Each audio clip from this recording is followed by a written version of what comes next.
where they are. No, I mean like the story of how you flip-flops used wood. them. Yeah, you see, you slip them over your retro steel shoes, you know. Yeah. The guy in the commercial And is so you good. had a webbing Where's his commercial? or much a is piece this? of Oh my board God, that man that is fit like over this your shoes. Scandinavian And when you went into god. the He How much sounded is like this? a- open I can get part, behind that. Yeah. when they I'll get behind opened that. the furnace floor I can with get a behind jackhammer, that. the It's so jackhammer, good. the It's slag, not funny. you couldn't go in Want me to make the it? regular safety shoes because you have rubber Oh, soles. look up. You know. Yeah. So you had these wooden shoes, and they didn't burn up. They got dark maybe a little, but Some of the you had to black have ones. them on the walk on the floor bed to jackhammer the slag off the floor, Yeah. off the furnace floor. And didn't you guys have to take turns going in? Oh no, that was the What, in the checker. shower? That was different. I'll take it too. See, you have three sections of a furnace. Uh-huh. One's the furnace where they did the steel making, and another one was where the checkers where things fell down. Like on the old furnace, you know, we have a coal stove, and you have this grates, and you shake it to get the dirt down. Everything falls down there. Yeah. Well, this for the steel making, you had square holes, something about like that, shaped like that, and you went in there and you had to chip these little guns. You had to chip the slag off, and they would fall down in there. The slag would fall down inside. You got 20 minutes. You were in there. You come out. There were two at a time. There would never leave one guy in there. And there were big fans. The fans was almost as big as the front, say the top section of this. Yeah, and it would blow air in, but then in the summertime it's hot as hell. Yeah. And you have this coming in, and you could only stay there 20 minutes. You'd come out, another two guys go in, and then they come out, another two. There were six of us. So you had a 40-minute break, but that's how hot it was in there. And then the worst job is working in the cellar. Now the cellar was where, now if you look at the chimney on the house, Cooler. when you burn coal, every year on a coal stove, you clean out the chimney flue. Yeah. It's a pipe that goes in and it has soot in it. Well, this is where the soot would be down in the cellar. You went down like through a manhole, had a ladder to come down, and I couldn't stand up because I'm tall. It would be for like a little person, you know. The midget could stand up, but you had to go out there and shovel buckets full of this flue dirt, and then they had to lift it up the hole. They had like a cable lift to bring it up the buckets, and they put it in like a little dumpster box with a little forklift to take it away. But down in the cellar, there were hot pipes in there that were wrapped with asbestos lining. Sounds And safe. then you hear this steam and be hot down there. So what about and all you that got all this ash flue wood? dirt. The flue dirt was real fine. And you got it on your face. You were dirty when you come out of there. And when you were finished at the end of the shift, you didn't mind going to Pips Hotel and having a good $2. Well, you wouldn't mind going there at Pips the Hotel? beginning of the shift either. The worst thing about Especially thinking Labor about how it Day, ends. when I started there, the first shift was day shift. And you always worked the weekend. You had a day off during the week. Uh-huh. The second shift was middle shift. And you always had to work either Saturday or Sunday, a day off during the week. Then on that third shift was a midnight shift, the graveyard shift. And you always had, you never had a full weekend off. Then the fourth shift was jump shift. That means 3 shifts in a week. You worked there, I go guys that were there, only were there a couple of days, they couldn't, right away, they couldn't take it. It was hard work. And one time, I worked 3 weeks in a row jump shift. That means 3 shifts in a week. You wonder how the hell you can eat and sleep right. Yeah, that messes up real bad with him. Yeah. And then I remember in '56 when we had a weird snowstorm on April Fool's Day. And you look it up on your computer, it's in there. We had 16 inches of snow, and we had to go out and shovel the snow between the railroad tracks. You've seen these switches where they take a big handle and it makes the tracks move this way? Yeah. We had to clear that out. On my double shift, I had to work a double shift. That's what you did on your double shift. I Oh did. my God. Yeah. And then I got out of the labor gang after 8 months there. And by luck, I was at the firehouse, number 2 firehouse, And my dad was a bartender out there, and a treasurer of number 2 firehouse. And no, he wasn't working behind the bar that day. He says, "Hey, Jack, there's a guy down the end of the bar." And he works at the steel, so I go on talking to him. He says, "Where are you working?" "Well, I gotta go in tonight at the graveyard shift. I'm drinking beer." I said, "Well, I might still have a few beers." So Yeah, before you go to work. and he says to me, "Well, where do you work?" I said, "It's the Labor Day." "Well, why didn't you go in there?" I says, "I tried to get us a mechanic job because I had the mechanic experience in the Army." Well, then they questioned me, to get my job. I says, "Well, I want to get in the garage shift." "No, you can't now." "Oh, but when there's an opening, we'll let you know." They never let you. They didn't have a seniority list, or they would put it in a bulletin board when there was a job open. Well, anyway, after 8 months working there, I got the bar over here and talked to this guy. Then he said, "Jack, you know what? Now I don't like. I'm not prejudiced, but this is what he said." He says, "That's for the Spicks, and that's for the spade. The Ace of Spades. The Ace of Spades are the black people, I've never heard that before. No, they used to call them spades.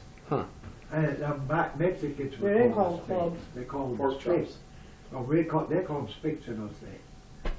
He says, "Now you go down at the Spades end and of your shift." spades. All right. This is what he said. "You go down the inner shift, and you tell Mr. Hinkle, your general manager, that I sent you. And don't let the bosses tell you have to come back here. I'll see that you get a job." And he said, you can use my name." And his name was Charles Reed. He was the superintendent of the Salt and Shipping Yards. And that was the lucky day of my life until I got out of the labor From camp. drinking. That you could say too. Well, you never know. Oh, he knew my dad well. And then I went down there He and was I got another a job drinker. just like that. And Joe Hinkle says to me, "Well, how do you like swing shift?" And I explained, "Oh no, you're going to have to work like the labor gang, all these different shifts. You're maybe working midnight shift for a year or two, or middle shift for a year or two, or a day shift, and it goes by seniority and you work your way up." "Oh," I said, "that's great. At least I got a steady shift no matter what shift they get." That's how I got into the garage then. Yeah. And then you start out as a learner greaser. Started out for 2 weeks as a learner greaser. Then after I learned how to grease the units, heavy equipment, all kinds of equipment, then I became a greaser on the midnight shift, the graveyard shift. There's a totally old one. Yeah, and then after I worked there for 1,000, I think it's 1,028 hours, that's about 6 months of work, I automatically become a helper. And I was a mechanic's helper. Mm-hmm. Then when there was an opening for a mechanic's There you job, go. and if I had the seniority, then I become a sea mechanic. Sounds like the coffee's almost done. And then I was a sea mechanic for so many hours, like about 6 months, 6 hours, 6 months. Okay. Yeah, months. I become a B mechanic, just like that. And then another 6 months I became an A mechanic. So that's how I got in the garage. And then to get on day shift, I had to work there quite a lot, different shifts. I started on day shift, and I went on middle shift, and I went on midnight Oh, shift, so and then you're all finally over. I got on day shift down at the Salkin garage. And I went to different garages when I worked. Well, you're taping this, huh? Yeah. No. This is gonna be Happy's life. We worked on big forklifts, and straddle cars, and bulldozers, and train cars. That's what I worked on. Hey, Worked on everything. there's that little Japanese stuff. And then I went from the Lehigh garage to the Salton garage. And then I worked on straddle cars and forklifts there. Straddle cars were these big carrier machines that fork had I want to drink it with just sugar or just cream. shoes that were clamped together on a load of steel that had bolsters underneath. Well, that's what I use. I Carried use, from the shipping yard up to the Salton shipping yard where the trucks would come in and get the stuff. I worked on there for, I don't know how many years. Then they finally combined the Lehigh garage, the Salton garage, and the Clapton. The Clapton was the bulldozer, the big brother of the doors. we all worked in one big garage. It was called Murph Garage. Murph. Yeah. Murph? Mechanical. Murph. Mechanical, electrical repair facility. Oh, okay. And That's I- Murph, not Smurf. Yeah. And then I worked on big dump trucks and I worked on everything. It was a big building. This big building that was in East Lehigh. We're doing World War II where they made ammunition and shells for the war. And you could see where they had broad tables where the women worked in there a lot.